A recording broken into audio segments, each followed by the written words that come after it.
Today we're looking at the question of, can you fall in love again? My name is Lee Balcom, and I'm the Internet's leading marriage expert, and I'm using this series to answer lots of questions that I hear from readers and listeners all the time, and this is today's topic: can you fall in love again? First of all, let's define love. Now, I'm going to pull back on some philosophy, but don't worry, it's very simple. We just need to look at what are the definitions of love, and I'm going to pull from the Greek idea, because the Greeks had about 5 different definitions of love, or different kinds of love. Today I'm going to pull out just 3 of those. The first one is philia love, which is love between friends, family, etc. It's about loyalty. It's that strong sense of connection we have with somebody that's in our family or someone that's a beloved person, of how we want to be loyal to them and take care of them. That's philia love. It's also been known as brotherly love and sibling kind of love, but it goes beyond that. It's more about loyalty and family loyalty. Now, eros is erotic love. It's passion.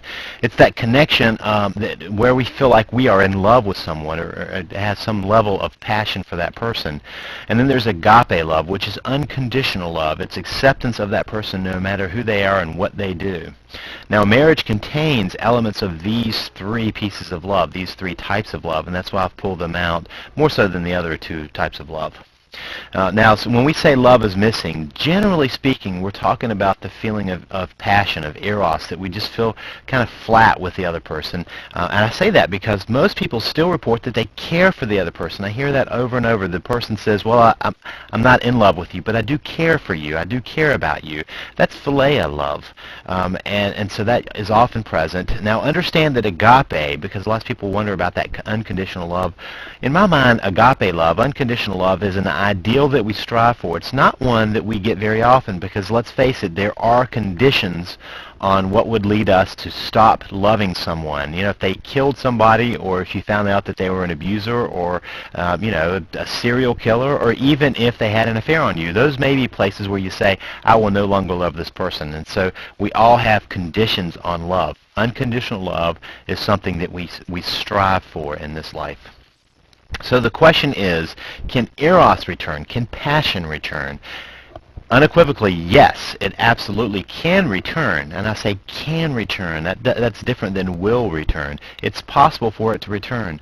Passion is a side effect of caring and doing loving actions. When we show care for somebody else, and when we actually do loving things, particularly romantically loving things, that's when that sense of passion comes about. Think about it when you started dating. Usually we start not with those feelings of passion, but they grow because, you know, you hold a hand, and wow, that feels kind of nice, and the other person reciprocates, and then you hug, and wow, that feels kind of nice, and the other person reciprocates. We kiss, exchange presents, and more, the more we do these loving things, the more we feel passion and love for the other person, especially when they're reciprocated. Reality TV has proven how easy it is to find passion. You watch some of the Bachelor or the Bachelorette, and you'll see that the same person can have passionate feelings for 5, 6, 7 people at one time. So in the right situation, given the right actions, passion can be created. And now, I have to say, there is a huge caveat on this. There's a huge disclaimer here, because in order for this to happen, both people need to be willing to let it happen.